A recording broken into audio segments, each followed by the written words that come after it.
Kata pengarang rahimahullahu ta'ala,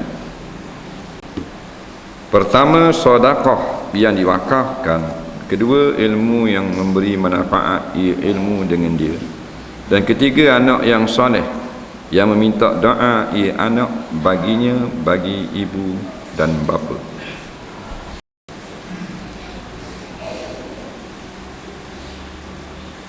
Kita sambung lagi tentang di antara amalan yang tidak putus walaupun kita telah mati. Kita ulang balik hadis Nabi bersabda yang berbunyi, iza mata ibnu adama in qata'a amaluhu. Apabila seorang manusia itu mati, terputuslah amalannya.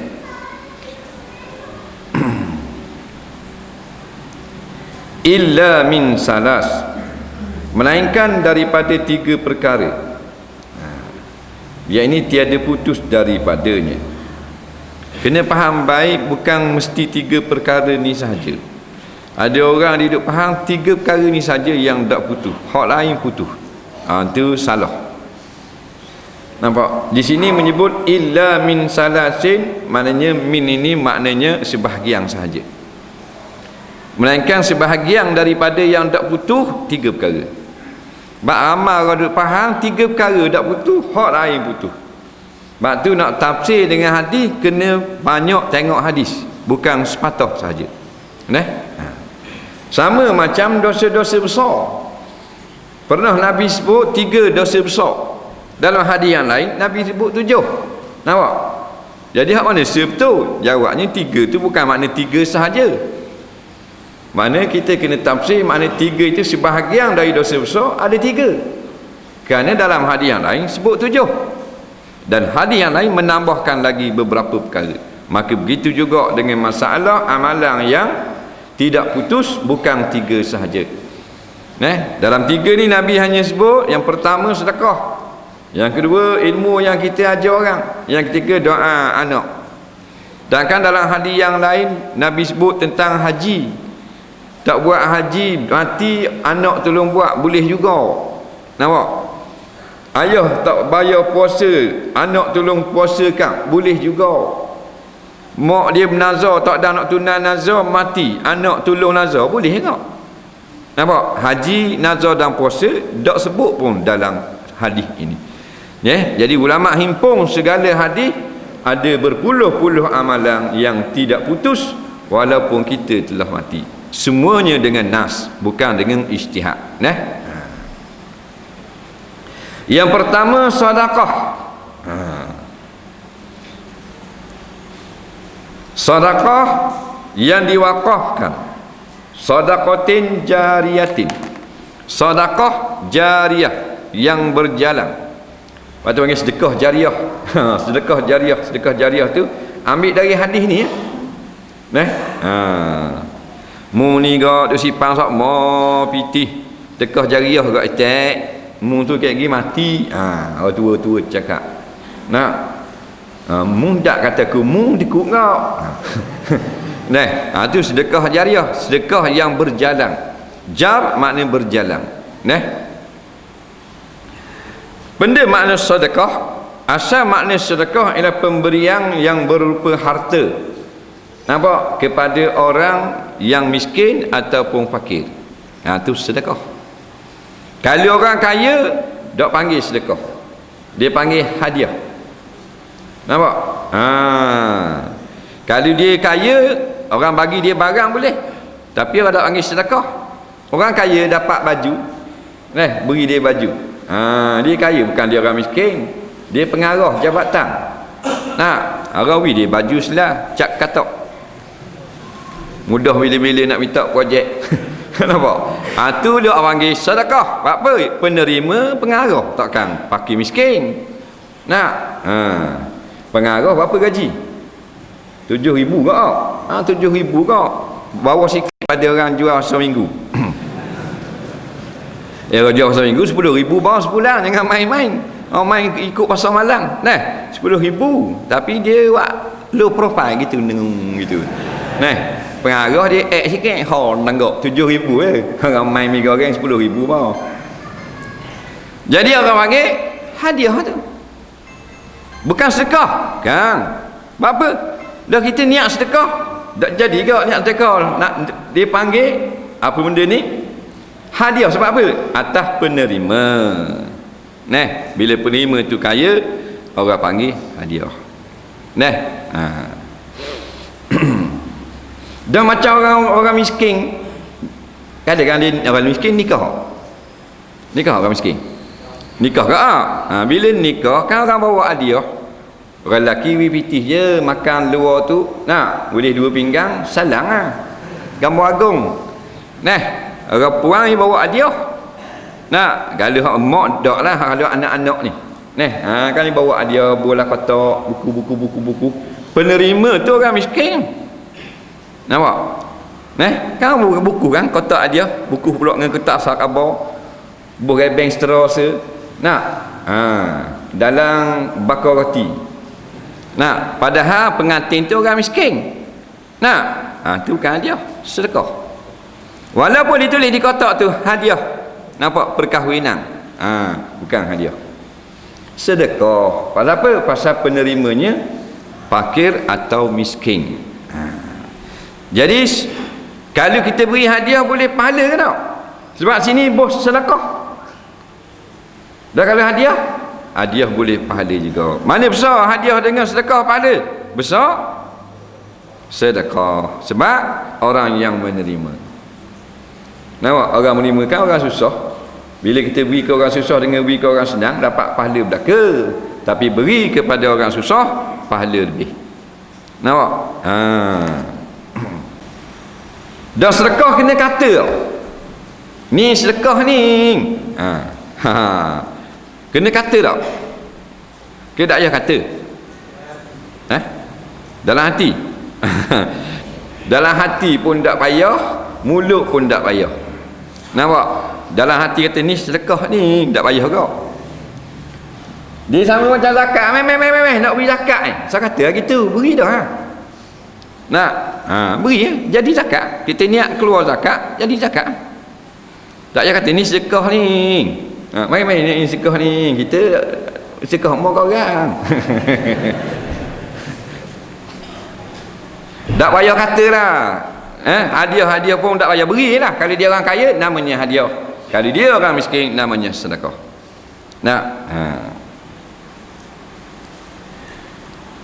Dan hadiah ni dia kena bola kotak, kena bola bank, tak payah. Hadiah ni pitih tak apa dah hadiah. RM20 hadiah pasal dia bukan fakir, dia bukan miskin. Tu jalan jumpa exco. Waalaikumsalam, kesalahan RM20 lah. Faham? Hadiah lah tu. Hadiah. Kita kalau hadiah kau kena buku lah kotak, kena burebeng, kena lawa baluk. Hadiah ni kita beri harta. Beri pisang sikat hadiah, pisang sulah pun hadiah juga. Tak payah kata, tak payah sebut. Lillahi rabbil alamin, kerana masuk dalam wa nusuki. Inna salati, sebut sesungguhnya sembahyangku, wa nusuki segala ibadah. Hadiah dengan sedekah ibadah. Lillah sudah kerana Allah. Jadi sebelum dia mati dia bersedekah. Umpamanya di antara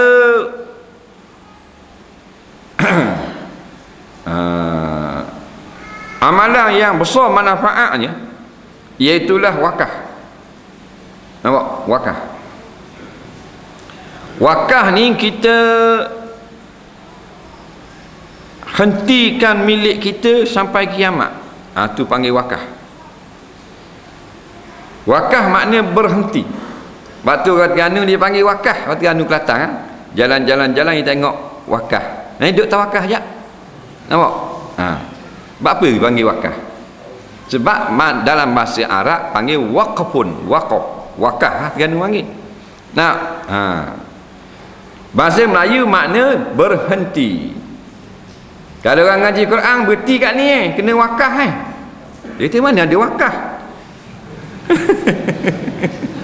Wakaf luar tu mubodoh. Wakaf mana tempat berhenti baca. Itu wakaf Quran. Luar tu gerai tu wakaf tempat orang berhenti, jalan-jalan lengah berhenti situ. Kat dia hilang lengah jalan pula. Tu makna wakaf. Jadi wakaf ni artinya bukan wakaf tu. Harta kita milik kita. Kemudian kita jadikan milik Allah, mana kita berhentikan jadi milik kita sampai kiamat. Tanah milik kita. Faham?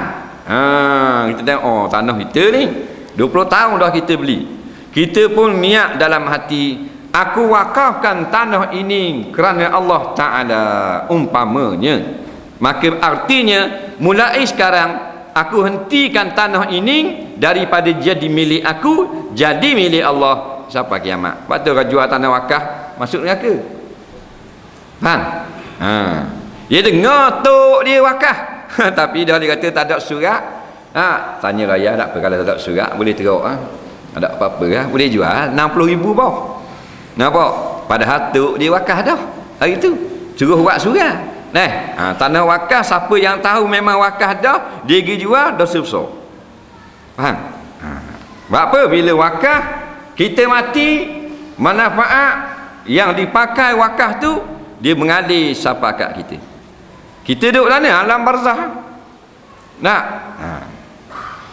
Wakaf masjid, dia buat bangunan jadi masjid, buat bangunan jadi surau, tanah beri ke pondok, beri ke masjid umpamanya.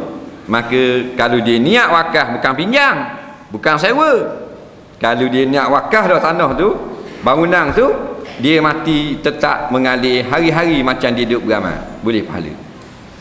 Kubur gelap jadi cerah, kubur sepik jadi luas. Panas jadi sejuk. Kalau kena azab terangkat dengan sebab orang ambil manfaat dengan. Sebab tu haram pergi putus wakaf orang. Bok nenek dia tengah boleh pahala dah putus apa? Cucu jual dah, tak nak surat. Molek-molek ada. Faham? Jual molek-molek ada tanah wakaf ni.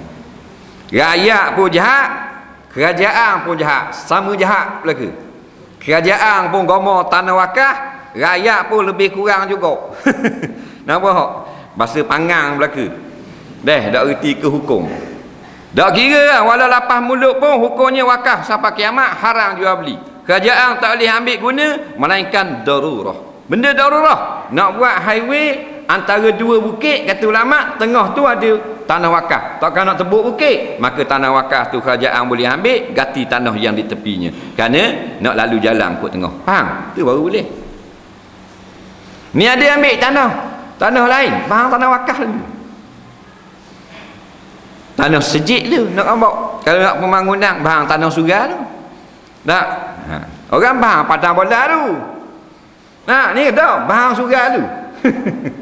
Nak buat tempat apa-apa, bahan tanah sejik tu, rombok sejik tu, rombok surau tu.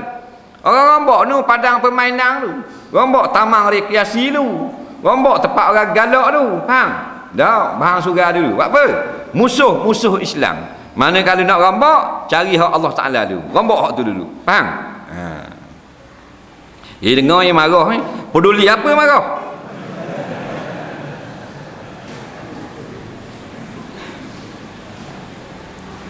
Yang kedua, ilmu yang memberi manfaat, ia ilmu dengan dia. Jadi yang keduanya, ilmu yang memberi manfaat.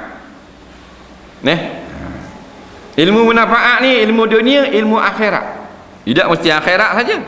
Kita ajar orang ilmu akhirat, dia ajar orang ngaji Quran. Ngajar atas lambu, anak murid duduk atas tangga. 3 orang ya anak murid. Dia mati, anak murid dia baca Quran sebab dia ajar. Hiduplah pahala itu berterusan kepada tok guru dalam kubur. Tu kalau 3 orang murid. Kalau 30 orang layang, anak murid dia tu pandang ngaji dengan dia, ajar orang lain pula, boleh juga ke mayat dalam kubur. Tu kalau ajar dia molek, kalau ajar dia uduh. Faham? Dia tok guru besar dalam J. Umpama orang masuk J belajar dengan dia, cara nak pecah rumah, cara nak buka koyak pintu rumah orang, cara nak buat lari motor, cara nak buat lari kereta orang. Dia ngajar dalam J. Dia tak terbit pasal dia kena 45 tahun. Kalau dayang 3 tahun, 8 tahun, 2 tahun ceramah ngaji ke dia nak tu. Nak selama mana orang guna ilmu jenayah dia, maka dapat ke dia attack dalam kubur. Nak gitulah, buat baik boleh baik, buat jahat boleh jahat. Pilih je lah. Nak tak ada orang paksa pun. Kalau kita pergi buat jahat, tak ada apa-apa, dah patah kaki. Tadi kita turun tadi nak mari surau Port tu, you nak dengar kita pun dak radi tak kena taki tak kanang nampak tak patah cari awet seko nak tak kapcah perut, tak ada apa orang ada kenyang nyanda kok sebab apa? Sebab Allah tak bayar selalu kepada umat Nabi Muhammad SAW, taruh di akhirat lagi. Ilmu yang beri manfaat, ilmu dunia tapi beri manfaat, boleh pahala juga. Dia ajar orang dia, ajar orang nguruk. Faham? Ajar orang nguruk orang patah-patah, boleh masuk orang sendelih, orang seliuh. Nak cabut sendi, cabut lokang, salah orang kepik, nampak macam-macam rasa. Gigi kat diri tolong betul orang, tolong masuk lokang, tolong betul kaki patah. Nak dia ajar orang, dia mati dah. Tok Mudim besar, anak murid dia lah ni, duduk masuk ngat kaki orang, nak betul ngat kepala lutut orang. Jawabnya boleh juga pahala kepada tukang ajar walaupun lama dah mati. Pasal apa? Ilmu guru beri manfaat kepada orang. Nampak? Sebab ilmun yuntafa'u bihi. Ilmu dua. Al-ilmu ilmani, nafi'un wa ghairu nafi'in. Ilmu dua kata ulama. Yang pertama berguna, yang kedua tidak berguna. Jadi ilmu berguna walaupun ilmu ni dunia boleh. Ilmu kedoktoran boleh tak? Boleh pahala tak? Dia ajar orang. Nak cara nak belah, cara nak tu, cara nak ni, boleh tak? Maka kita jadilah tok guru orang walaupun sikit sekalipun murid kita. Faham? Jadi ajar orang Fatihah, ajar orang bismillah. Biar tak boleh nak ajar orang tafsir Quran 30 juzuk pun, cari bapak-bapak jahil tu ajar baca Fatihah. Mudah-mudahan kita mati berjalan. Nampak?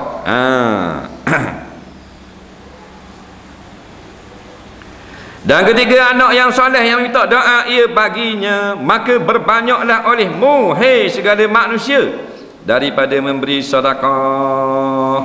Banyak sedekah. Agak-agaknya lah kita gaji 1,000 lah sebulan. Nak berapa riyal sedekah? Daripada 1,000. Riyal sebulan. Boleh tak 1,000 bulan? Boleh tak? Berapa daripada 1,000 tu berapa sedekah? 500. Berapa? Boleh lah 50 kau tak? Siapa 50? Tak apa. Tak apa juga. Daripada 1,000 tak apa 50. Lain? Memang? 3,000 masuk pulang. 10 riyal. Masuk 3,000, sedekah 10 riyal. Bagus. Untuk bank hidup depan. Mu suka, mu sama kau. Nak suka kau orang kedekut belaka. Sayang. Jangan bagi dengar, jangan gelak kitab bergaluh nak mampu. Tak ada masa dah kita ni kena banyak sedekah. Kalau kita tak sedekah joli kau. Joli kau. Hanya kau habis bahasa saja habis. Nak joli tak apa, ada sedekah. Wak rumah lah 400,000 joli dunia. Dia sedekah apa? Apa? Awak surau baru ni 15,000 beri. Boleh tahan kira wak rumah 400,000 pun. Biar ada. Ni kita tak dah 1,000 wis 10 iya. Lambat. Kalau MLN sikit boleh. Faham?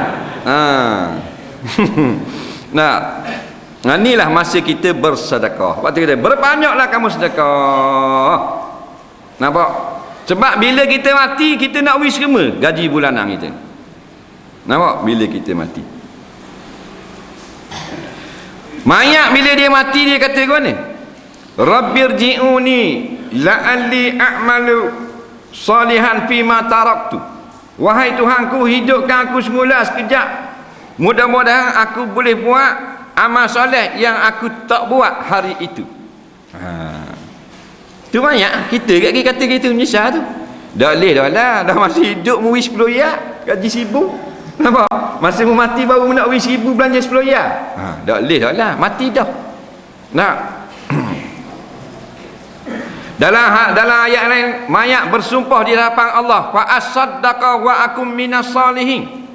Kalau mu hidupkan aku semula, bukan lama, ila ajalin qarib. Kejar apa dah? Fa as-saddaqa, aku nak sedekah. Jadi tolonglah hidup aku semula seminggu tak apa dah. Aku nak sedekah. Kita dah dengar tapi dah Allah cerita dalam Quran, mana betul mayat kata gitu lagi. Mayat-mayat tu kita lah. Fa as-saddaqa, bapa mu nak hidup semula. Fa as-saddaqa, aku nak sedekah. Nak pergi belaka dalam bank, dalam tabung haji, bawa dalam keluk, bawa payang. Nak pergi belaka. Sikit tambah tinggal. Bila mati, sebab tengok keadaan di alam barzah. Untungnya mayat-mayat lain yang banyak bersedekah. Wa akum minas salihin, aku nak jadi orang soleh dah. Tak ambil congek motor dah, mayat kata. Tak ambil pecah rumah dah. Nampak? Tak ambil sokong dah, hot set naik minyak. Apa? Pasal tengok dah susah di alam barzah. Ni mayat cerita. Kalau Allah tak cerita, dah kita tak tahu. Bila mayat berkata, Allah sampaikan kepada kita melalui wahyu Al-Quran. Dan berbuat wakaf. Ada orang buat surah kita, kipas sutik. Nak kipas 250 hak molek ah. Hak dak molek 60 riyal. Cak belalang patung. 60 riyal saja. Hak molek hak besi, hak tu tang lama sikit stay 250. Nak beli bola bonek sutik, gata pondok sutik. Gata surah ni sutik. Tengok sejik ni mana kipas sikit kubur sutik. Nak Allah 250. Tuhan kiwi kita berapa ratus ribu dia dah cek. Siapa besar ni banyak ani joli. Nak burung titik 15,000. Burung titik 15,000. Ni takar burung 500 beli di negara baru ni. Takar sarang burung. Nak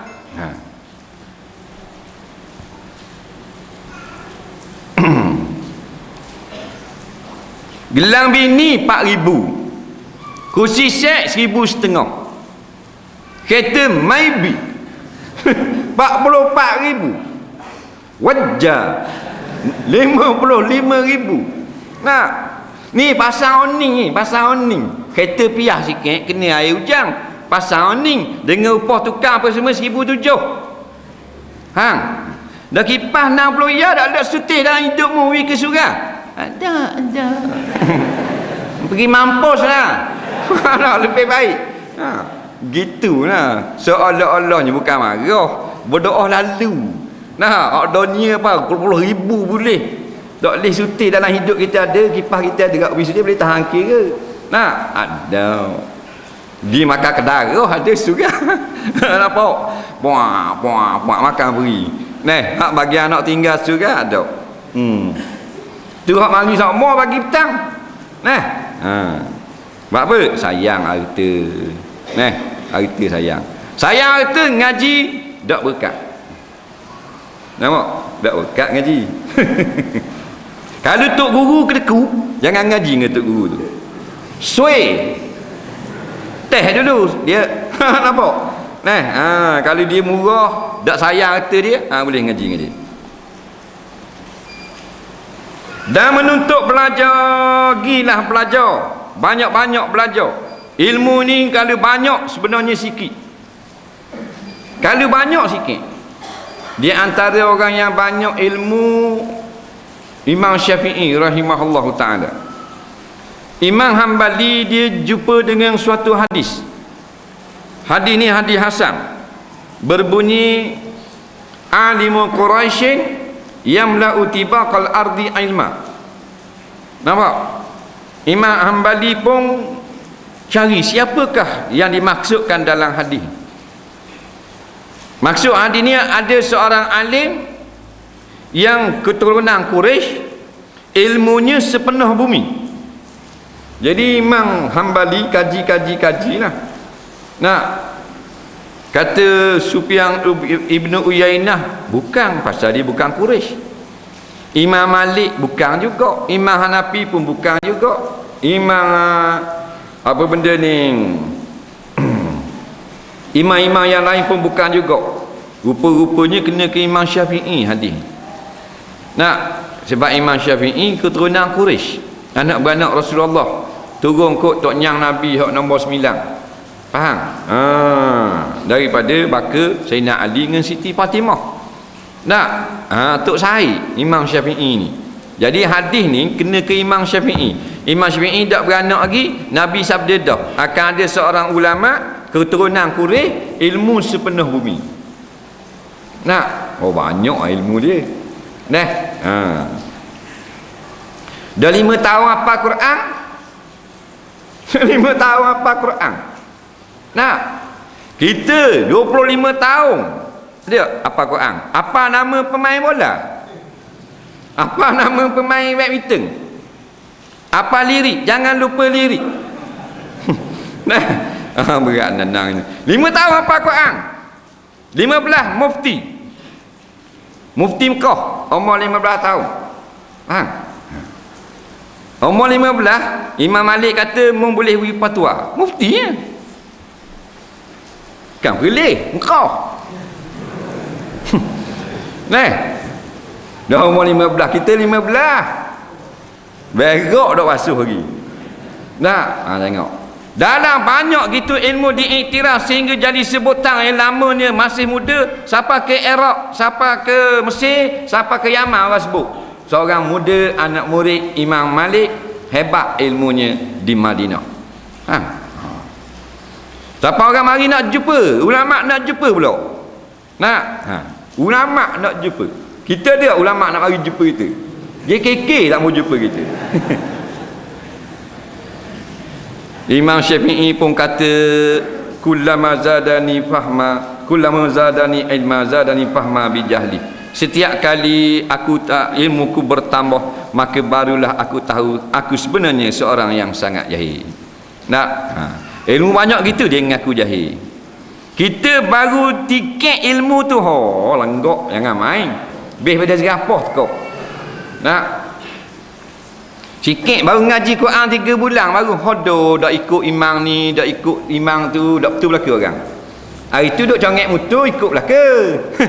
Surah-surah mana pun dia ni main tajwid dah 3 bulan dah. Nah, mana reti dah hukum 5. Nah, banyak komplain tu imam tu dak tutup mulut. Tu ibang ni aing tu bik hidung. Nah, apa? Dia berasa ilmu dia banyak. Dah, berasa ilmu banyak. Ngaji fiqh baru 2 tahun. Hodoh. Waktu bik hukumnya perang 2 tahun baru. Nampak? Berasa ke banyak. Batu yang banyak sebenarnya sedikit. Nak, kalau ilmu kita nak banding, kalau ilmu Imam Syafi'i sikit, kita nampak bodoh terus, kita tak tahu benda. Nah, sebab tu kena gemar menuntut ilmu. Nah, dah kita cari ilmu dunia, tadika 2 tahun. Kalau rendah 6 tahun, lapang dah situ. Kalau menengah 5 tahun, 13. Nah, kalau ni kamar 13 tahun, bergadah kau ayuh kita. Nak boleh kita sapa tek kat tang 5. Dah kita ngaji agama berapa tahun? Ada 13. Tak ada. Dah kita kata nak sama dunia dengan akhirat, pelawau. Dah mau ngaji sekolah 13, ngaji agama 13, baru seri. Nah,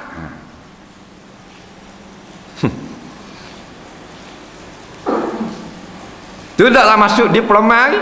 Diploma 2 tahun 15. Degree 3 tahun 18. Master 2 tahun 20. Nak 20 tahun. Fatihah dak reti. Nah, apa cuai sangat kita ni. Ilmu agama ni belajar biar banyak. Ilmu agama ni dia dak pecah dada kita kalau kita belajar banyak. Dah tu kata jadi panah jadi ising. Hei, tu ilmu sesat. Kalau ilmu benar, kita belajar banyak jadi ising. Imam Syafi'i yang ising. Imam Hanbali ising dah lama dah gila babi. Dah ilmu hak betul dah akan jadi rosak gitu. Al-ilmu nurun yugzafu fi qalbi. Ilmu itu cahaya yang dipancarkan ke dalam hati. Cahaya ni kalau kita suluh dak pecah syaitan. Kita ambil 50,000 lampu suluh, seretak suluh dalam cawang ni, semua cahaya masuk belaka. Dak pecah cawang. Faham? Itu ilmu. Dah tu orang kata ada orang belajar jadi ising, jadi gila babi, tu ilmu salah. Tak nanti banyak 3 bulan cakap seorang ayat-ayat yang tadi beda. Ilmu salah. Orang ngaji hak molek belaka dia cari hak pelik. Nah, boleh pakai kaisar saja. Nah, tu ilmu salah dak mesti banyak. Dia kata baca Yasin jadi panah. Hei, apa dia ajar baca Yasin panah? Orang baca Yasin ni berjuta-juta kali, beribu-ribu kali khatam baca, je tak panah. Dah tu jadi panah, baca balik. Tok guru gila aja. Tu kata ayat ni pusing kau ni baca balik. Molek mu ikut Nah. Apa yang datang daripada Allah molek dan dia tidak memudarat kepada kita walau sedikit pun. Nah, mu hafal hadis apa beratus ribu tak ada apa-apa.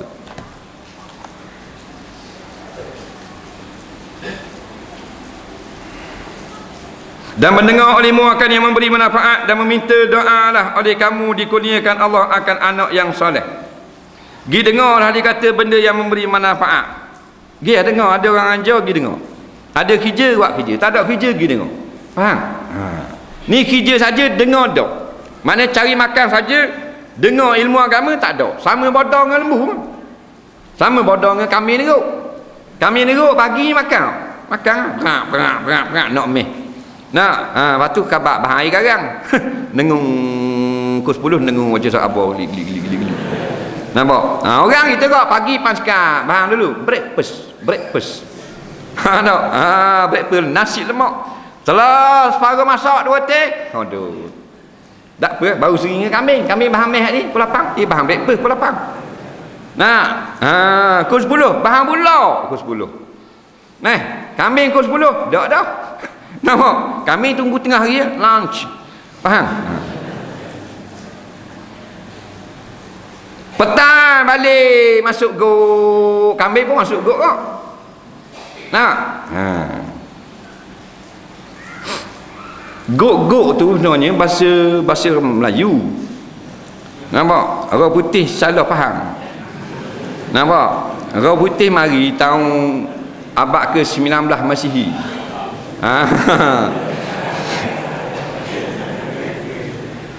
Jadi dia tanya what's that? Jadi saya lagi tengok kambing. Kat dia bigi comel. Faham tak? Tak kat kita pelik kambing. Nah, what's that? Jadi tuang kambing ingat ke tunjuk ke go. Nah, padahal orang putih tanya kambing. Tuang dia kata go. Faham? Oh, go. Pahala ni orang putih panggil kambing go. Faham? Tunggu, G-O-A-T. Yang sebenarnya go tu kandang ni. Waduh putih. Mengingat aku lebong.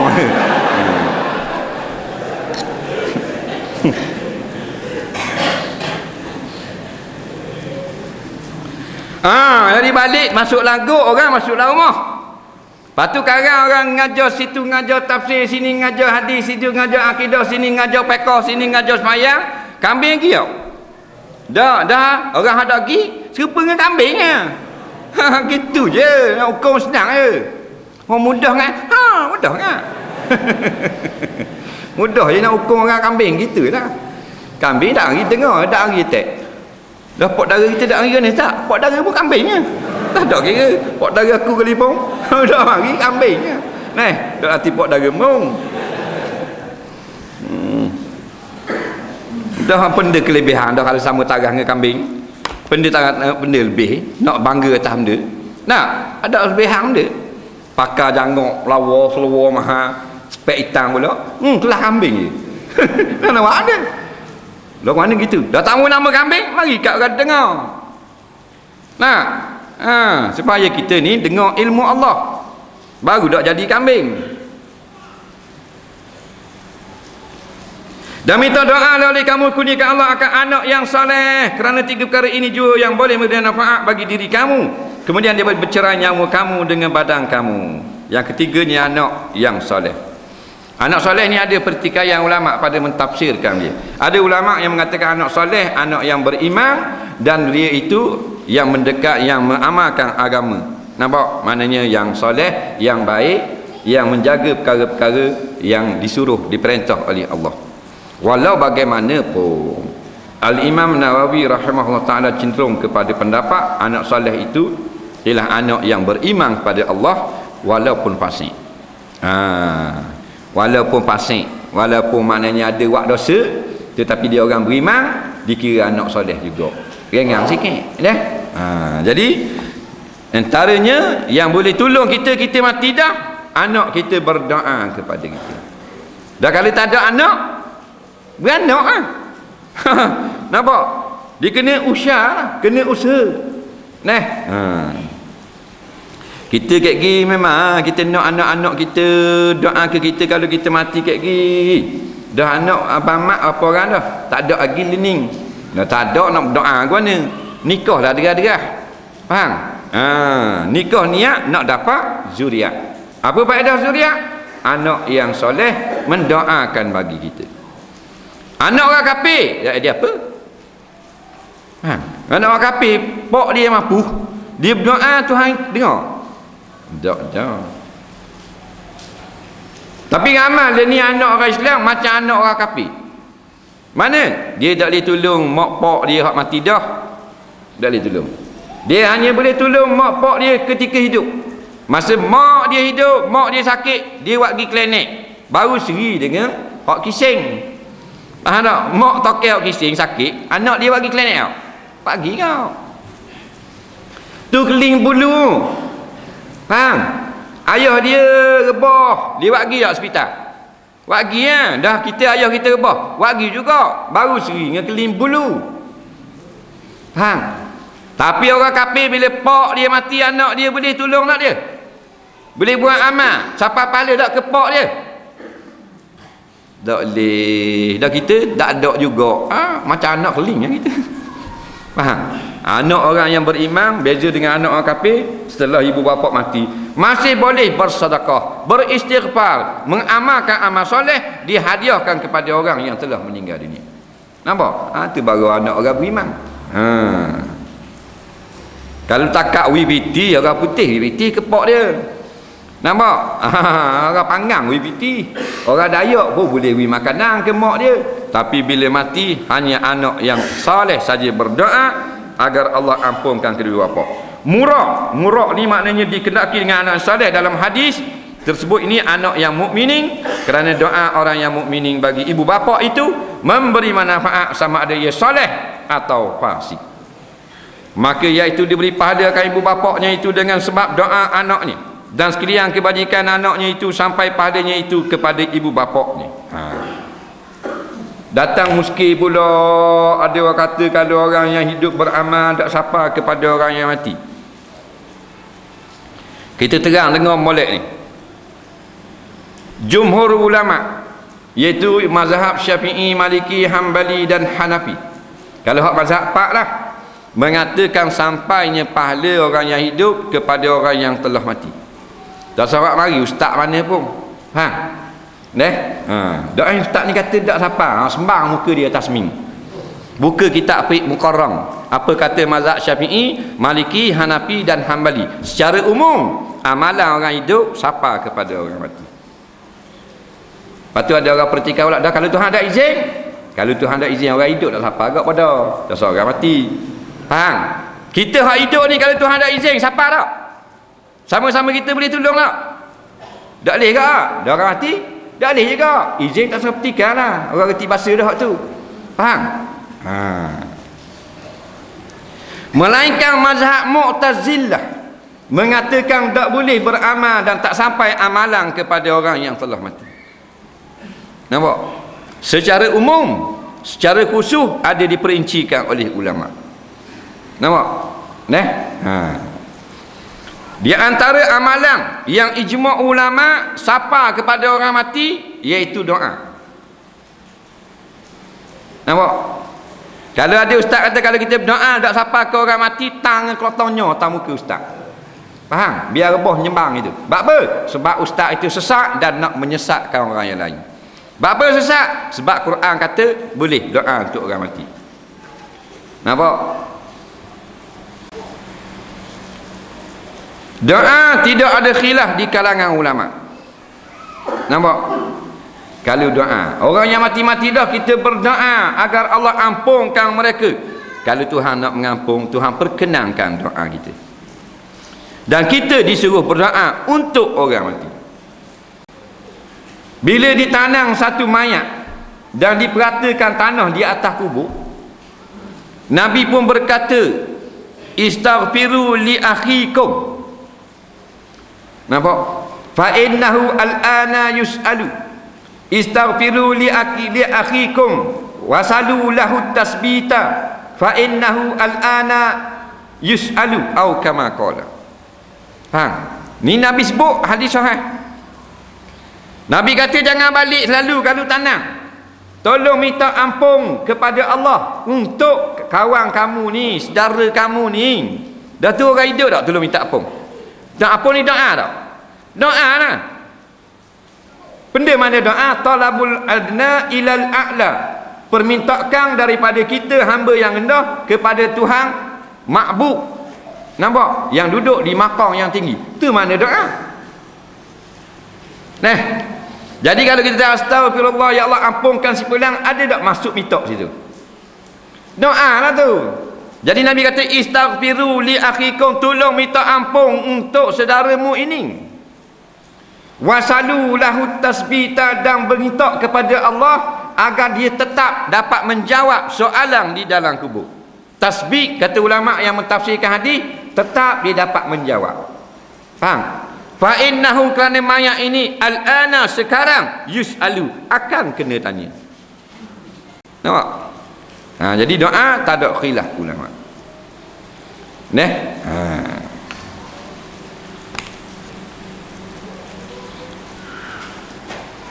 Tu dia kata walaisa lil insani illa ma sa'a. Dia kata ayat Quran pula, pok-pok dajjal. Dia kata ayat Quran berbunyi dan tiadalah bagi manusia melainkan apa yang telah dia usahakan. Ayat Quran ni dia kata. Kita ayat Quran je juga. Ni nak bodoh kau orang boleh tak? Mu beli kitab tafsir, lepas tu pun baca diri boleh Orang lain ngaji tafsir, suku sutir sebaris-baris ngetuk guru. Nak bodoh kau ni? Buka kitab tafsir Al-Qurtubi pada ayat tersebut. Walaisa lil insani illa ma sa'a. Tiadalah bagi manusia melainkan apa yang telah diusahakan. Kata Imam Al-Qurtubi. Al-Qurtubi ni sultan dalam bab ilmu tafsir ni, bapak besar. Dia kata ayat ini tidak bertanakub, tak bercanggah dengan apa-apa ayat atau hadis sekalipun. Maksud ayat ini, bila mayat itu dia mati, dia tak boleh beramal lagi. Tapi kalau orang lain beramal untuk dia, boleh. Tu imam ahli tafsir. Ni mari ustaz je kata tak boleh. Mu sama kelas dengan Imam Qurtubi. Mu reti ayat. Mu takat beli kedai je, nak balik Mesir ke beli kat Marak kat Palembang, kitab boleh 3 kotak buat alik baca diri. Mu fasirin. Ahli tafsir, rojokan daripada orang nak ngaji tafsir dalam dunia ni, mesti ada juga kitab Imam Qurtubi. Nampak? Imam Qurtubi kata ayat ni betul bila dia mati tak boleh beramal sebab dah mati. Boleh sembahyang tak? Orang mati boleh sembahyang? Boleh zakat tak? Boleh sedekah tak? Tak boleh lah. Tapi Imam Qurtubi kata kalau orang lain yang amal boleh. Dalil boleh. Tak saja seorang laki-laki mari jumpa Rasulullah. Mak kita mati dah. Masa dia nak mati baru ni kita berasa macam dia nak sedekah tapi tak ada. Mati dulu. Kalau saya tolong sedekah boleh tak? Jawab Nabi, na'am. Hadis sahih tu. Boleh. Faham? Jadi dia mentafsirkan ayat tersebut, makna setiap manusia bila dia mati tak boleh nak beramal, kerah kejung dah.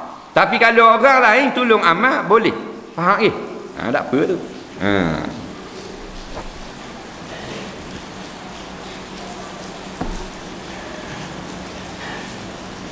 Dan setengah dari faedah dapat anak itu jadi manfaat bagi ibu bapaknya pada hari kiamat. Wallahu a'lam. Kita tengok soalan. Jika orang gok ni pula, kita buat dosa boleh tak? Orang ajar campur dengan J sekaligus, dia macam G. Jika orang ajak kita buat dosa, boleh tak kita kata aku ni dosa banyak dah, mana aku banyak lagi dosa? Kira bangga tak dengan dosa kita? Boleh kata gitu. Faham? Itu bukan bangga dengan dosa, itu maknanya tak cakap nak tanggung dosa dah. Nak ajak kuat dosa, aku tambung-tambung dah. Bangga dengan dosa lain, tengok aku hebat, dari lawan dah aku boleh. Mencari dana lah kapun ni kau tua-tua, hak masa muda bawa orang dah, tak ada, aku hebat kali. Tu baru bangga dengan dosa. Faham? Betul ke orang kata sebaik-baik jin adalah sejahat-jahat manusia? Kena dengar molek, kena faham molek. Perkataan ini bukan nak khabar jin tu jahat, manusia tu baik, tapi nak khabar kelebihan bangsa manusia mengatasi kelebihan bangsa jin. Di antara kelebihan itu dengan sebab tidak ada nabi dan rasul di kalangan jin, nabi rasul di kalangan manusia, sehingga puak jin datang mendengar, menerima dakwah daripada nabi keturunan manusia.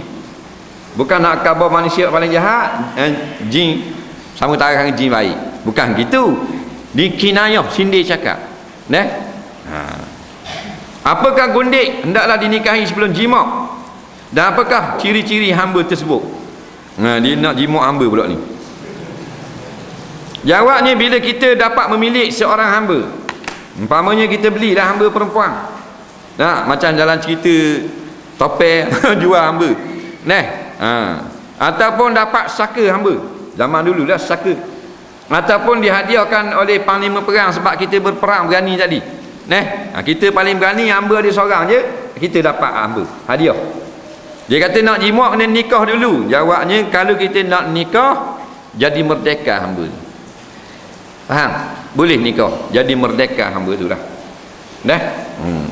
Tapi kalau kita tak ambil nikah, boleh jima' dengan syarat istibra', tapi dia kekal sebagai hamba.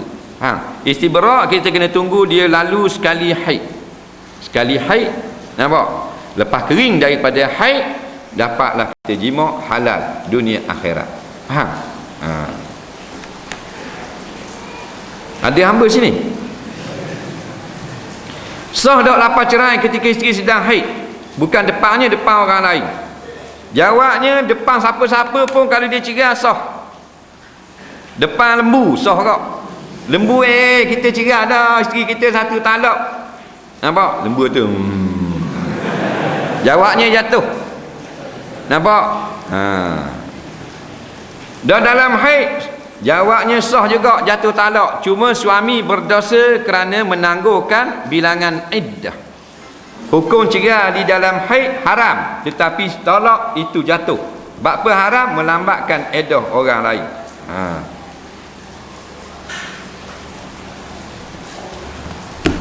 Apakah hukum mereka yang meninggalkan solat Jumaat kerana bekerja di offshore selama 2 minggu? Harus, kerana buat kerja yang tak dapat diganti. Kalau buat kerja yang boleh diganti pada waktu lain, tak boleh. Kerja offshore ni kerja ambil minyak. Ulama kategori dalam kerja fardu kifayah, kerana dia satu sumber penting di dalam sebuah negara. Apa tak mayar Jumaat kerja benda? Kerja buku putih kecil. Tu tak boleh.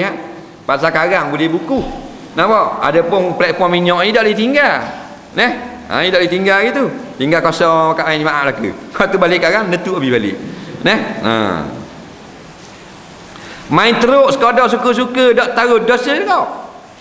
Jawabnya, kita cenderung juga pada pendapat ulama mengatakan haram bermain alat-alat yang diciptakan untuk berjudi. Dalam teruk ni dia cetak untuk judi. Jadi bila tujuan tu nak pergi berjudi, kita main tu haram dah, walaupun tak berjudi, tapi dosa cek, tak dosa besar. Dosa besar berjudi baru dosa besar. Faham? Sebab apa? Sebab bila bermain itu membawakan kita boleh jadi akan bertaruh. Sebab dia alatul maisir kan. Ada pun alat yang dicipta untuk bermain saja, bukan untuk judi, maka judi baru haram. Nampak? Seperti dicipta satu permainan. Permainan tu dipanggil ping-pong umpamanya, untuk senang. Jadi tak haram, berjudi baru haram. Adapun dalam teruk ditujuan cipta tu untuk judi dep. Tak tahu tak apa lagi, main dulu budak-budak. Biar kenal hak mana queen, hak mana speed, hak mana kelawar. Dulu kawan saya ada anjing, jaga buah. Saya pula selalu lepak situ. Satu hari musim banjir, kebun itu dinaiki air yang agak dalam kerana duduknya dekat dengan sungai. Betulan pula saya ada pergi sana untuk memuka ikan pasal air naik. Tiba-tiba saya lihat ada anak anjing kawan saya tadi terperangkap dalam banjir, duduk atas busuk yang hampir ditenggelam air. Anak itu kecil lagi, tak pandai berenang pula. Mak bapak anjing tiada, tak tahu gimana, tak tahu. Boleh tahan mu ni. Time periksa dulu, mu tak mu tulis molek. Apa panjang lebar gitu semua. Kerana kasihan takut anak anjing itu lemah sebab hujan masih turun dan air banjir masih lagi naik. Saya telah memindahkan anak-anak anjing tersebut ke tempat yang lebih selamat dengan tangan saya tanpa sebarang alas, sebab tak ada benda nak buat lapik. Dosa tak perbuatan saya tadi dengan sengaja pegang anak anjing itu, walaupun anak anjing itu najis. Terima kasih. Baca kau suka tau. Jawabnya tidak berdosa awak pegang anak anjing itu. Pasal apa? Pasal nak selamatkan dia, tak apa. Kemudian wajib kita kena basuh 7 kali. Faham? Anjing pun boleh selamat kerana seorang wanita Bani Israel dia minum air ke anjing. Dah kata jahat anjing, suruh bunuh 2 jenis anjing saja, anjing yang menggigit dan anjing gila. Faham? Hak lain anjing biasa tu, hak baik tu tak sunat bunuh. Faham? Ini nak hidup kau. Panjang no tanya. Boleh tak akikah anak menggunakan duit pemberian orang kepada anak itu? Tak boleh, kata setengah ulama. Faham tak? Pasal barang tu bukan barang wajib. Setengah ulama kata boleh pasal hak anak tu dah. Jadi khilaf ulama. Apa pendapat ustaz? Khatib baca khutbah 100% ikut teks, baca dengan laju. Hal ini menyebabkan saya jadi mengantuk. Jawabnya khatib tu tak salah baca teks 100%. Asalkan cukup syarat dan rukun sudah. Baca laju, baca perlahan, tengok keadaan lah. Kalau panjang sangat baca perlahan lagi mengantuk. Ni baca laju mengantuk dah, baca perlahan mu boleh terus. Jadi khatibnya sepatutnya walaupun kita membaca, dia tak mesti kita baca dada, baca di mulut lebih sedap pada teks. Kadang-kadang orang baca teks sedap, orang pakai hafal dia tak sedap, gembur kan dia tahu benda. Jadi kena isi kandungan teks tu sendiri. Dia tak syarat mu baca mulut, tak syarat mu tengok teks. Asal maknanya manfaat tu memberi kepahaman dan manfaat tu besar sampai kepada pendengar. Itu yang terbaik. Seorang pengguna Islam dapat tahu produk yang digunakan bukan produk orang Islam tapi masih menggunakan, sedangkan banyak lagi alternatif produk lain. Kalau orang mengikuti Islam di pasaran, apa pendapat? Jawabnya kalau produk itu halal. Mana? Orang kafir buat tapi halal. Dia juga orang kafir buat halal. Tak mesti orang kafir buat jadi haram. Tapi orang Islam dia buat juga. Maknanya dia ni tidak cakna lah dalam membantu sesama Islam. Kita balik pada masalah sedekah. Halal kita sedekah, harus kita sedekah kepada orang kafir. Nampak? Boleh pahala sedekah orang kafir. Orang kafir minta sedekah, susah. Kita beri sedekah sikit lah, boleh pahala. Faham? Sebab kita beri sedekah ke dia. Dah kalau dengan orang Islam mana afdal? Jawab kata ulama, afdal sedekah ke orang Islam lagi. Gitu jugalah dengan jual beli, yang afdalnya kita bantu ekonomi umat Islam. Kita kena cakna ni, pasal orang kafir ni dia kaya-kaya dah. Orang kafir kaya dah, patut tolong bangsa kita pula. Walaupun harus kita jual beli dengan orang kafir dengan syarat produk tu halal.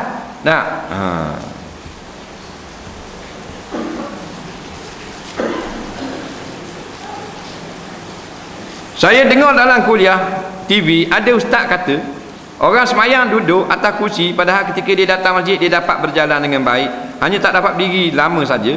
Kata ustaz tersebut tidak boleh dan berdosa kecuali jika dia berdiri akan rebah. Bagaimana penjelasan?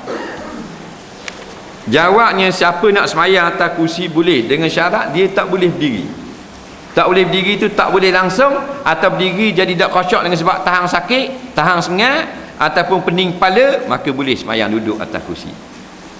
Dia ada orang yang tak boleh berjalan dan tak boleh berdiri, ada tak? Jalan tak boleh, diri tak boleh, kena duduk.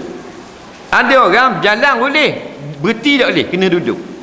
Jalan boleh, berhenti ujung nak rebah. Jadi kalau kategori jalan boleh, berdiri tak boleh, sah dia semayang atas kursi. Nampak? Macam orang naik motor ke laut kan? Nah, ada orang dia naik motor ke laut, masa jalan motor tak mabuk, berhenti pun tak mabuk. Ada orang masa jalan mabuk, berhenti tak mabuk. Ada orang hak ramai ni, masa jalan tak mabuk, masa berhenti mabuk. Betul tak? Dia lain-lain gitu juga. Ada orang dia jalan boleh, tapi berhenti tak boleh, di ujung kena duduk. Jalan boleh, kokak. Siapa cari tiang lalu, tak ada tiang gululi bating. Jadi kategori ni mayang duduk, yang tak sah ni boleh diri saja mayang duduk. Baru tak sah. Hukum wanita letak gambar dalam Facebook boleh, tapi jangan besar dan menutup aurat. Ni gak besar menyenggeng menetang menegak geluling atas sofa, duduk atas katil. Ni negak atas puyuk macam-macam mesing. Bodoh ke cerdik? Tu bodoh belaka tu. Orang pun ambil gunting muka apa besar-besar gini sesekor. Orang pun ambil muka dia bubuh. Kalau pandai super empoh, awak bogel lalu balik awal tu. Jangan dalam keadaan tabaruk dan gambar tu biar jauh.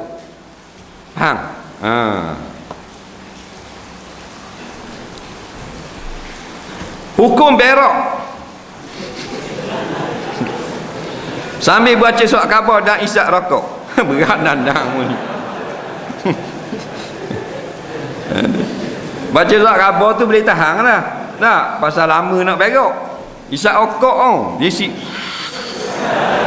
dalam tu barang najis belaka. Tu yang jadi benar. Benar ging dengar angguk balik dah ingat.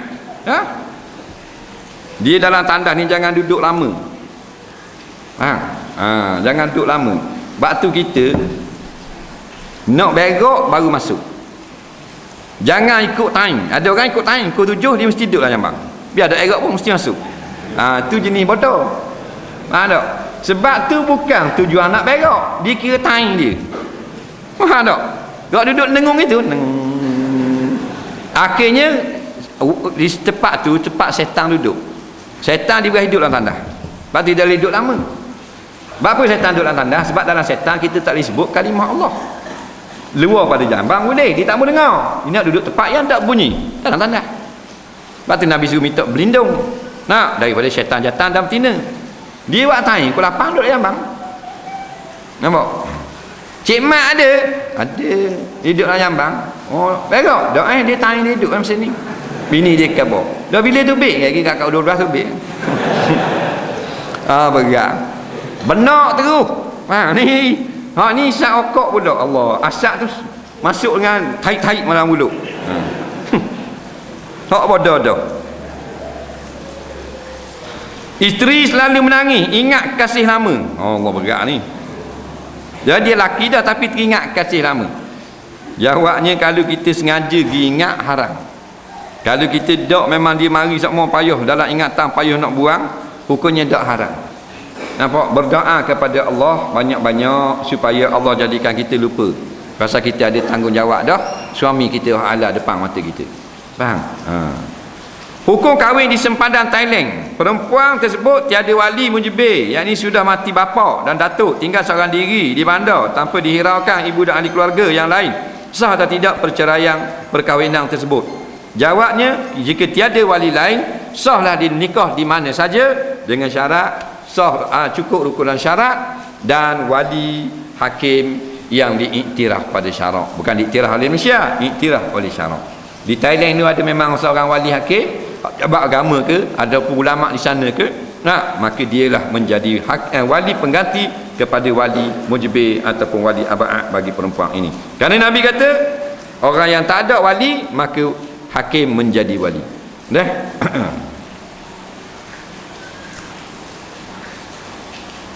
Saya punya seorang anak laki-laki umur 2 tahun. Saya ingin mengakikahkan anak saya sedangkan isteri dan mak ayahnya belum akikah. Saya muskil, ada orang kata sebagai mak ayah belum akikah, anak-anak tak boleh akikah. Ada orang kata pula mak ayah buat akikah terus buat korban.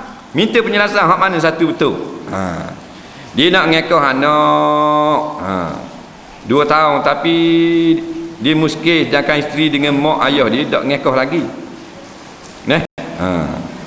Mak dengan ayah mana? Mak dengan ayah budak ni ke mak dengan ayah isteri? Jawabnya, akikah seseorang tidak ada kena-mengena dengan orang lain. Nampak? Sekalipun maknanya dia tu anak si pulang. Si pulang tu ayah dia. Ayah tak ngekah lagi, anak boleh ngekah, tak ada masalah. Dia akikah ni suku-suku, tak ada kena-mengena. Kita tanya mak kita dulu ngekah ke tak? Mak kata ngekah benda ke ayahmu itu, reti benda ayahmu itu. Kita boleh ngekah anak kita, padahal kita tak ngekah lagi, tak ada masalah. Jadi mu nak ngekah anak ni, walaupun tok budak tu tak ngekah lagi, toknya dia pun tak ngekah lagi, jawabnya boleh ngekah, tak ada masalah. Hukum orang Islam sambut perayaan Halloween. Sekarang makin ramai mensambutnya sehingga ada bawa keluarga. Dia ada satu perayaan di negeri orang putih, negeri-negeri barat, dia panggil hari Halloween, hari Atu Plesik, meraihkan hatu-hatu. Nampak? Ini adalah dia diambil daripada cerita-cerita rakyat lama orang Europe. Nampak? Berkenaan dengan hantu yang berkeliaran. Di kampung-kampung. Dia jadi cerita ni jadi penglipu lara, lepas tu jadi cerita-cerita dongeng rakyat.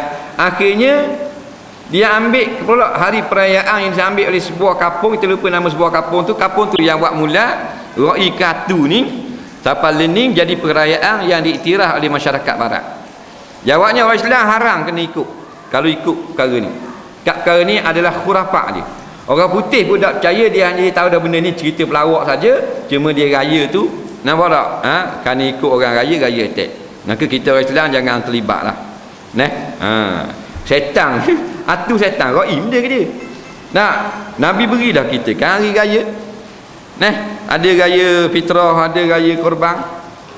Ada raya besar pun banyak dah. Ada hari Ma'ah Hijrah, ada awal Muharram, ada Maulidur Rasul, ada Isra' Mi'raj. Tak cukup lagi nak faham Halloween pula. Masing-masing pun pakai atu belaka, pakai topeng atu. Tu bodoh belaka. Kadang-kadang kita hebat lah, sama hebat dengan barat. Padahal ikut benda-benda hak bodoh. Air sebeledi guna orang ambil wuduk pakai gayung, lepas tu air baki hak tengah ambil wuduk tadi tiba-tiba tercik masuk dalam beledi. Mustakmal dah air dalam beledi itu? Jawapannya tidak jadi mustakmal. Air yang terpercik itu mustakmal, tapi masuk balik dalam beledi hak separuh jadi mutlak balik. Dosa tak kalau kita pergi derma seorang orang cacat tapi orang bukan Islam, atau seorang OKU, orang kuat UMNO, hak campuran Islam dengan bukan Islam. Dia kata orang cacat, orang kafir, dia ada persatuan lah, kata persatuan orang cacat, orang kafir. Kita pergi derma boleh tak? Jawabnya harus. Dengar molek, harus derma kepada persatuan-persatuan bukan Islam dengan syarat bukan persatuan agama. Faham ke? Kalau anak yatim boleh, anak yatim Hindu boleh. Persatuan OKU orang Dayak boleh. Pasal tu untuk orang cacat. Pakai miskin Kristian boleh, tak ada masalah. Tak boleh persatuan gereja, persatuan kuih, kelak-kelak agama lain tak boleh. Kait agama tak boleh. Kait dengan kecacatan, kesusahan boleh. Soalan seterusnya, apakah orang perempuan yang bertindik lebih daripada satu? Makruh, kata setengah ulama. Hak asal ni harus tindik sebuah subang. Bahasa lagi suti. Tak cukup bawah ni, sakut ke atas ni pula. Jawabnya makruh. Kerana hak asal datang ni bukan hak Rasulullah suruh, cuma Nabi izin saja, bawa daripada masyarakat Arab Jahiliyah. Nabi tak larang, jadi bertindik se tu dibenarkan syarak. Kita tak cukup, tambah se lagi. Jadi makruh. Pasal apa? Pasal tindik tu ditindik, dicocok di atas anggota. Nampak? Apa beza antara fi sabilillah dengan syahid?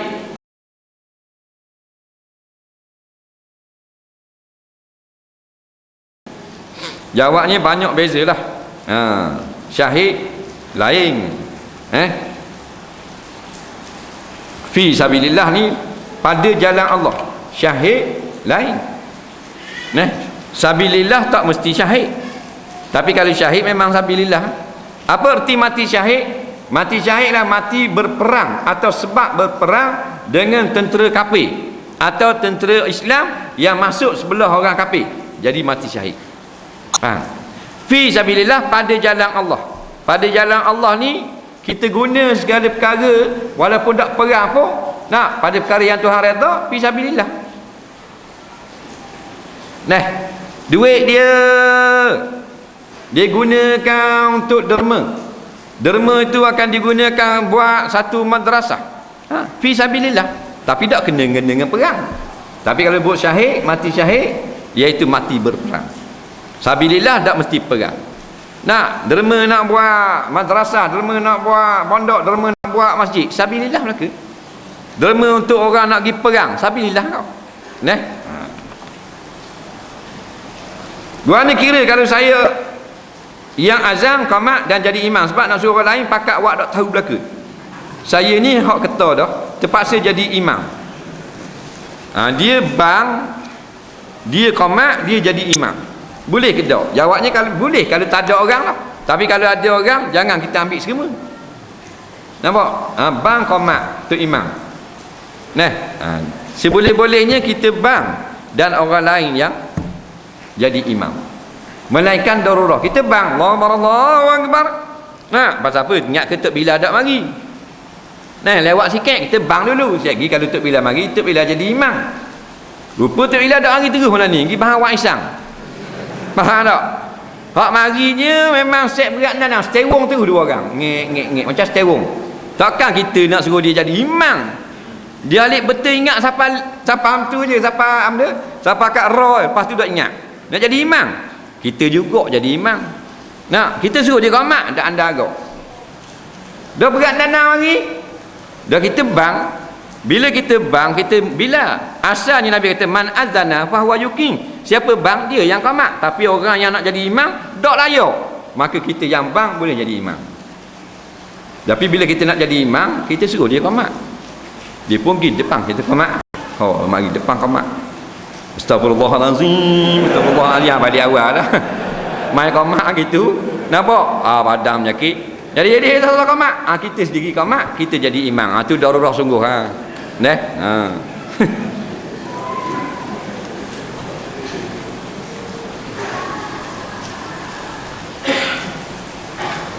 Saya dengar ustaz kat kampung saya kata boleh pegang Quran, tak ada air semayang, ikut mazhab Maliki. Tapi ustaz kata haram, itu pening juga. Ke ada kaum lain kata boleh? Jawabnya ustazmu pening. Mana ada mazhab Maliki kata boleh pegang Quran? Mazhab Maliki hanya berkata perempuan yang haid boleh baca Quran. Nampak? Jumhur ulama kata tak boleh. Masalah pegang haram di sisi pak mazhab Syafi'i, Maliki, Hanafi dan Hanbali. Mu kata ustazmu kata Maliki kata boleh pegang. Ustazmu pening atau mu yang pening? Faham? Dosa tak kalau kita jahil satu hukum mampu untuk pergi kat orang ngajar? Saya tengok ramai doa orang jahil learning. Saya pun jahil juga. Tu orang duduk kabar sama suruh pergi dengar tu. Bila ada mu ni tak tahu ke hukum, ada orang mari ngajar mu tak ada keuzuran, tak mari berdosa. 3 kali tak mari surah orang ngajar jadi fasik. Tak boleh jadi balik nikah. Faham? Boleh tak orang lelaki pakai ina tujuan berobat seperti masalah kuku jadi cagu, kuku naik cekang? Jawabnya ina boleh buat untuk berobat, tak ada masalah. Yang ulama mengharamkan ina pakai sebagai perhiasan, orang lelaki pakai ina. Nampak? Tu haram. Banyak dah ni orang lelaki pakai ina nikah. Dulu tahun 80-an orang puan nikah je pakai ina. Ngatin laki-laki tak pakai ina. Faham? Lah ni dia bagi trend laki nak jadi puang etek. Siap dengan pakai rata, dengan pakai kalung etek dah. Dan tangan masuk ina. Ada berkata ustaz balik Mesir ke Jordan gitulah pakai ina juga nikah. Bodoh punya ustaz. Faham tak? Mu ustaz kita bertambung-tambung balik. Tak jumpa masalah haram. Tak boleh. Pakai ina untuk perhiasan tak boleh. Walaupun pengantin tak boleh. Kerana Nabi pernah marah Abdul Rahman bin Au yang ada ina lekat pada badannya. Bapa ada ina lekat tubuh. Nampak? Padahal zat parang tu ina kalau zaman kita ni. Zat parang ni pakaian untuk orang nikah, orang puan pakai. Warna kuning. Kalau Malaysia agak ina lah. Warna ada ina lekat tubuhmu. Dia kata nikah semalam. Nikah Nabi pun maaf lah. Hak tangan isteri setuh di tubuh Abdul Rahman. Jadi kalau Abdul Rahman sendiri yang ubuh ina tubuh, Nabi larang. Sebab tu Imam Nawawi sebut haram perempuan laki-laki menghiaskan jarinya dengan warna-warna seperti yang dihias oleh kaum wanita. Kerana ina termasuk perhiasan yang khususiah untuk wanita, maka sebut dalam hadis yang umum Allah laknat laki-laki pakai pakaian orang perempuan. Jadi hak ni kerana buat tak ada masalah. Boleh. Benda hak haram menjadi halal jikalau itulah obatnya. Orang lelaki haram pakai ina nak beriah, tapi nak buat dah kuku cekang boleh pakai ina. Orang puan haram pada batak, tapi dah kutu banyak, dok cakap nak curah minyak gas dak jadi apa, buah minyak selendang kotor jadi apa gak, lalah boleh cukur batak. Faham? Orang puan kan haram cukup, haram, tapi dah kutu banyak nak bubur obat minyak bakar tu dak jadi apa gak, nak boleh cukur. Orang kata mana sebinimu tu setongkol.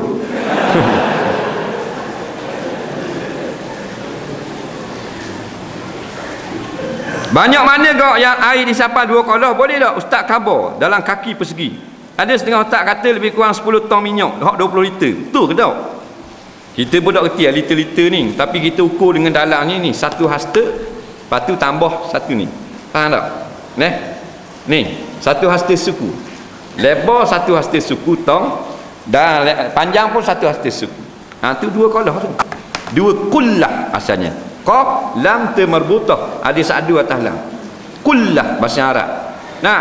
Bahasa Tiongkok ni kolah. Kolah. 2 kullah ni 5 ghuriba. Ghuriba ni benda. Ghuriba ni kambing. Kambing hak mati dah. Bismillah. Tubuh dia tu dia jahit balik. Jadi seekor kambing kat kepala tak ada dia buh tudung. Lepas tu isi air kembung. Dia pikul lah. Nampak? 5 kambing 2 kullah. Ukuran orang dulu. Nampak? Kambing dia belah perut, ambil isi makan. Dah kulit dia baju, dia jahit balik kat dia ambil dia cabut molek. Dia apa dia dedeh molek kulit kan? Dia jahit balik. Kat tekak ni dia buat lubang skru kan. Orang zaman Nabi itu. Mana ada macam kita ada tong plastik macam kita. Tak ada. Tong lacing tak ada.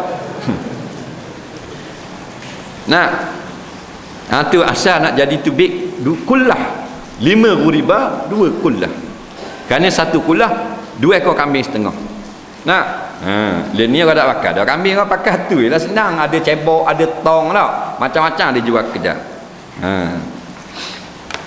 Kambing pun jadi guna. Dah lembu apa orang dah buat lembu? Orang buat kambing lembu mu piko. Mana nak buat lembu mu nak piko, seekor lembu buah air rebah mu.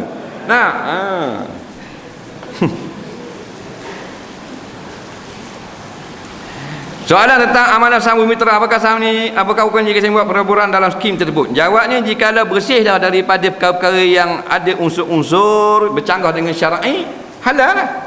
Isteri saya tinggal serumah dengan keluarga saya, bagaimana dengan aurat isteri saya dengan adik ipar? Contohnya isteri saya tidak pakai tudung dalam rumah, tak boleh.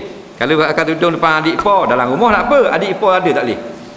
Nampak? Kerana adik ipar bukan mahram.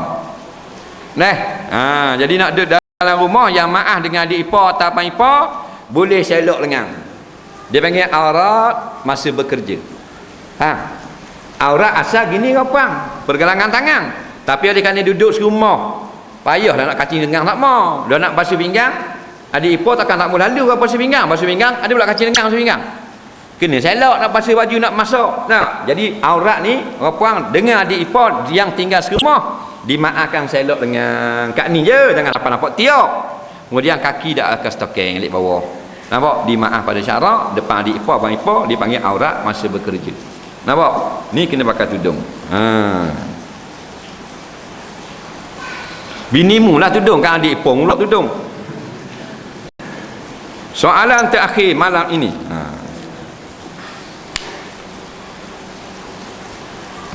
Boleh tak kita kata Allah berada atas tapi tak tahu duduk di mana? Kerana ada lain mengatakan Allah di atas. Antara doa yang bermaksud permintaan dan bawah, dari bawah ke atas, adakah dikira bid'ah dan rosak akidah? Bagaimana pula kita kata Allah berada di mana-mana saja? Allah masih bertempat. Jawabnya tak boleh kata Allah dia ada di mana-mana saja dengan makna tepat.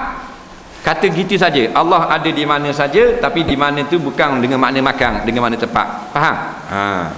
Lepas tu hadis puang, budak puang kecil tu kata mana Tuhan dia pun tunjuk di atas. Hadis itu tidak menjadi dalil bagi Tuhan dia di atas. Nampak? Kerana hadis ini dipertikaikan oleh ulama pada lapah-lapahnya. Kerana lapah-lapah yang dipakai oleh jumhur ulama, budak perempuan itu tidak pun menunjuk di atas. Hanya satu lapah saja yang menunjukkan di atas. Jadi hadis ini bukan hadis mutawatir, tak boleh menjadi dasar bagi akidah. Jawabnya, Allah ini tidak bertempat, Allah Maha tahu dengan kebesarannya sendiri, Maha suci Allah sama dengan makhluk. Itu saja jawapan kita. Dan kita tak akan ditanya dalam kubur Allah duduk atas ke duduk di mana-mana. Faham? Ada fakta yang kata sebelum Nabi Adam ada manusia lain. Apakah rasak akidah dan apakah dalil Nabi Adam manusia pertama? Fakta yang mengatakan ada Nabi sebelum Nabi ada manusia, fakta mana? Nampak? Kalau ada dalam Quran kata sebelum ada Nabi Adam Allah jadikan manusia, baru dia jadi fakta. Tapi Quran kata Adam manusia pertama. Nampak? Allah cipta Nabi Adam, wa 'allama Adamal asma'a kullaha. Lepas Nabi Tuhan cipta, Tuhan ajar dia kenal segala benda. Jadi ulama telah sepakat ijma' Nabi Adam lah manusia pertama yang dicipta oleh Allah. Lepas tu ada fakta-fakta sejarah, fakta sains, bila canggah dengan Quran, mardudun, ditolak, tidak diterima. Faham Kau mari fakta apa pun, doktor PhD apa, canggah dah dengan ayat Quran. Ayat Quran kata Nabi Adam makhluk pertama. Nabi gelar dalam hadis dia Abul Bashar, manusia pertama. Faham? Jadi awak mari fakta ni, pakar ni geologi apa, logi. Faham? Logi air. Nampak tak pakar belaka kerana canggah dengan Quran. Faham? Tapi kalau ada makhluk lain sebelum Nabi Adam, hak tu baru betul. Nampak? Boleh tak kita berlakon pakai pakaian puang? Tak boleh. Jangan berlakon pakai pakaian perempuan. Dilakonkan di khalayak ramai. Tak boleh. Tengok ulama kata haram. Saya ada tengok cerita dia kata aku tak percaya Quran. Siapa tulis Quran? Apa hukum dia kata gitu? Jawabnya kalau dia tu menasab ataupun membangsakan perkataan itu kepada musuh-musuh Islam, dimaaf pada syarak. Tapi perkataan tu kalau daripada diri dia, maka dia kufur kepada Allah. Banyak dan ni orang Quran apa? Quran. Nampak? Quran apa? Quran. Tapi pok dia mati baca Quran. Dia boleh. Dia mau kata Quran apa? Nak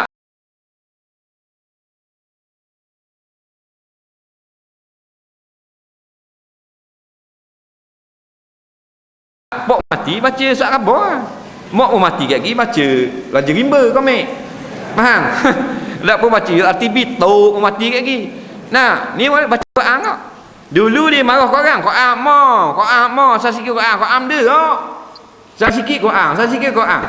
Nah, tapi bila pok dia nak mati panggil tu imam.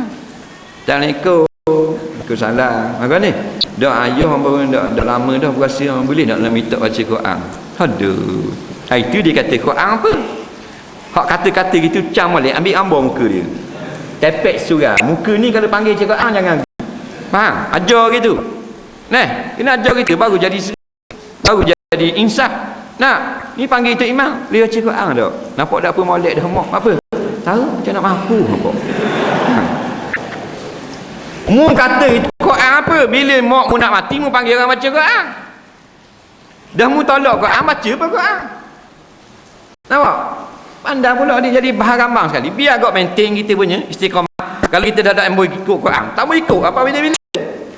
Nah, ni kuluk kelek. Kata kau orang kuluk kelek.